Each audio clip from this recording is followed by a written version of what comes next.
تبھی رسول اللہ صلی اللہ علیہ وسلم نے فرمایا 7 آدمی قیامت کے دن اللہ کے عرش کے سائے میں ہوں گے.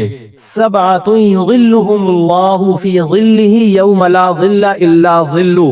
فرمایا 7 ایسے مخصوص افراد ہیں جس دن اللہ کے سائے کے سوا کوئی سایہ نہیں ہوگا. اللہ ان کو لاکھوں کروڑوں کے مجمع سے نکال کے ان 7 قسم کے افراد کو الگ سے عزت دیں گے، پروٹوکول دیں گے، بھئی تم آ جاؤ یہاں.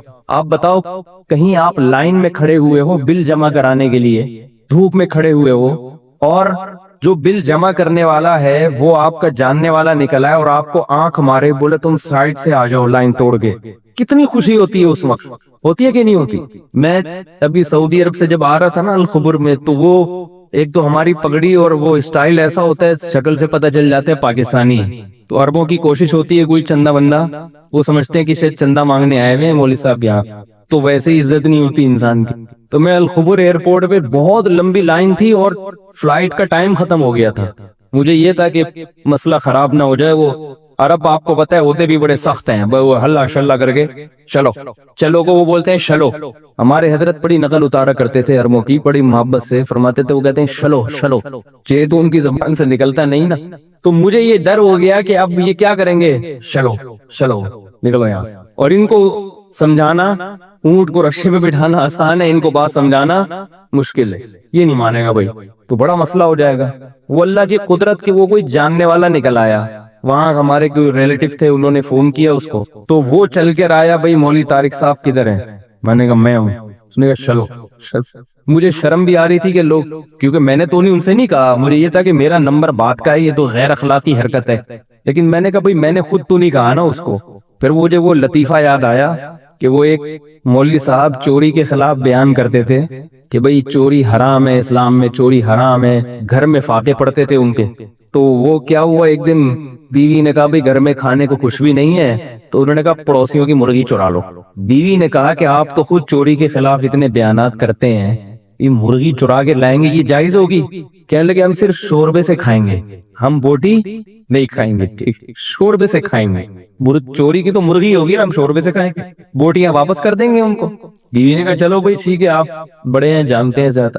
اب جب سالن پک کے تیار ہو گیا تو بیوی کیا کر رہی تھی، وہ ہانڈی نا سے شوربہ الٹ رہی تھی اور چمچ سے بوٹیوں کو پیچھے کر رہی تھی. تو مولوی صاحب نے کہا جو خود سے آ رہی ہے آنے دو، جو خود سے آ رہی ہے وہ آنے. ہم نے بھی کہا کہ بھائی ہم نے تو نہیں اس سے کہا نا، وہ خود ہی آپ مٹکا کر کے بلا رہے آ جاؤ، تو جو خود سے آ رہا ہے. تو ڈر بھی یہ تھا کہ فلائٹ ہی مس نہ ہو جائے. تو کیا بات کر رہا تھا یار میں، کہاں سے کہاں چلی جاتی ہے بات. وہ تو 7 آدمیوں کی یہ بات یہاں کہاں سے آ گئی. خیر میں عرض کر رہا تھا کہ رسول اللہ، ہاں میں عرض کر رہا تھا کہ دیکھو آپ لائن میں کھڑے ہوئے ہو، لمبی لائن ہے، آپ کو پتا ہے آدھا گھنٹہ لگے گا، 1 گھنٹہ لگے گا، مگر اس قدر کوفت ہوتی ہے انسان کو. اور ایسے میں کوئی تعلق والا مل جائے اور کہے بھئی سائڈ سے آ جاؤ، آپ کتنی خوشی ہوتی ہے انسان. خوشی بھی ہوتی ہے اور عزت بھی ہو جاتی ہے. اب وہ دوسرے مجھے دیکھ رہے تھے نا کہ یہ جا رہا ہے، لگ رہا ہے کہ یہ کوئی شاہی خاندان کا آدمی ہے، تو وہ عزت بھی ہوتی ہے انسان کی. بھئی یہ کوئی، پھر لوگ ایسے ترس کے دیکھ رہے ہوتے، ترسا کے دیکھ رہے، یار ہمارا بھی جگاڑ کرا تو اتنی تھوڑی سی عزت پہ اور اتنی تھوڑی سی ٹینشن ختم ہونے پہ اتنی خوشی ہوتی ہے. آدھا گھنٹہ کی لائن تھی، 1 گھنٹے کی لائن تھی.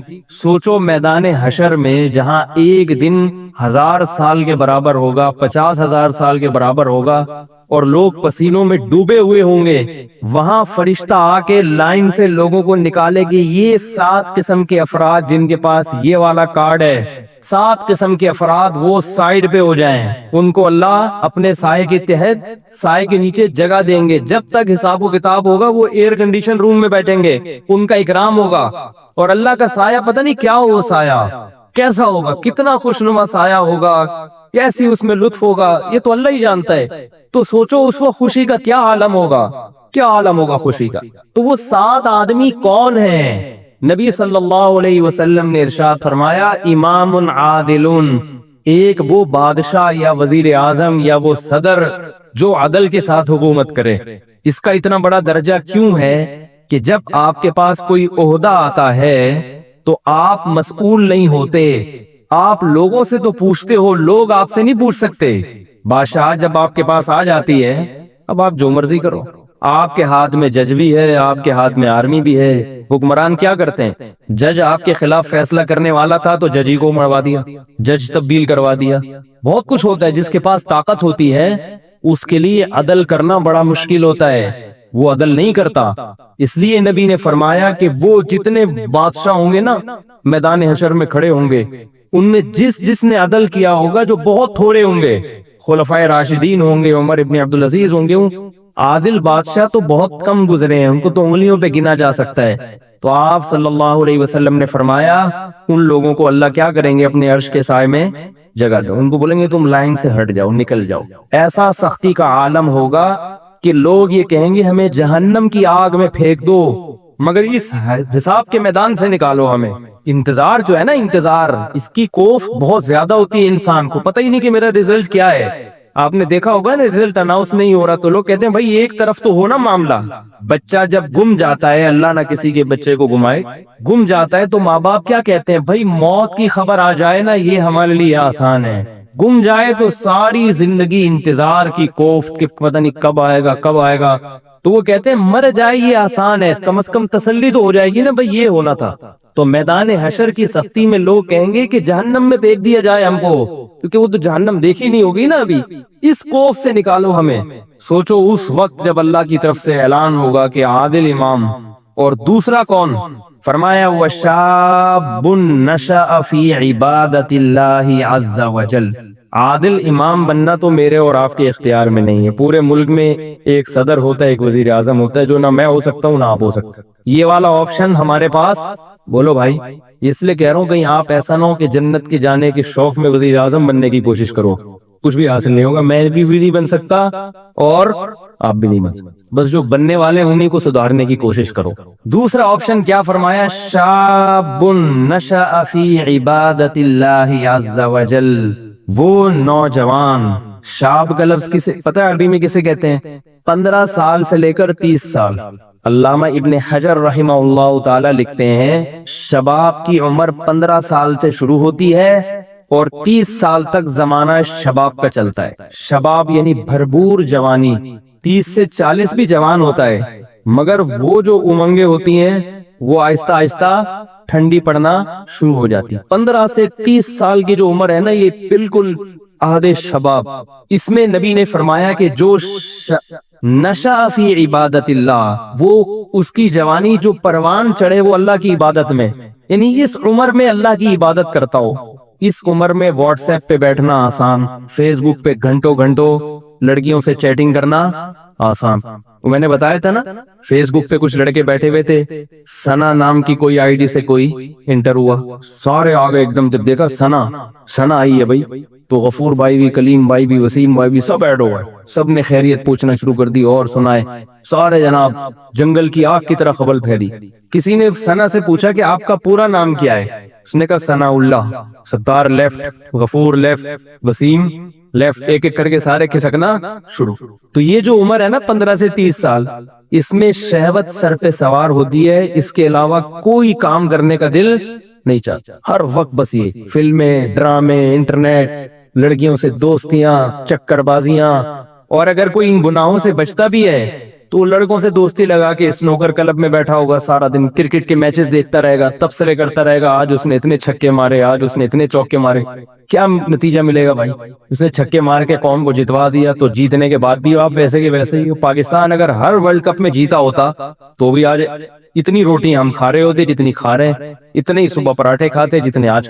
اس سے کوئی عملی زندگی کا اس سے کوئی تعلق نہیں۔ تو خام خواہ کی چیزوں میں وقت کی بربادی، وقت کی بربادی۔ ایسے موقع پر اپنے آپ کو عبادت کے لیے فارغ کر لے اگر کوئی نوجوان، تو اللہ کو اس نوجوان پہ بہت پیار آتا ہے کہ بھرپور جوانی کا وقت جو یہ کرکٹ کے میچز میں ضائع کر سکتا تھا، فضول تبصروں میں برباد کر سکتا تھا، خام خواہ کی سنوکر کلب میں اور ڈبو میں اور پان میں اور گٹکوں میں، دیکھو نا لڑکوں کو پوری رات گٹر کے ڈھکن میں بیٹھے رہتے ہیں۔ چھٹی والے دن کیا ہوتا ہے؟ میں نے کچھ لڑکوں کو ایک دن پیر کی صبح کو دیکھا، اتوار کی صبح کو دیکھا کہ فجر میں آئے سارے لینک۔ میں نے کہا یار بڑا تقوی ہے آپ سب 8-10 افراد کا جو فجر میں اٹھ کے ماشاءاللہ آپ لوگ کہہ رہے ہیں ہم سوئے نہیں،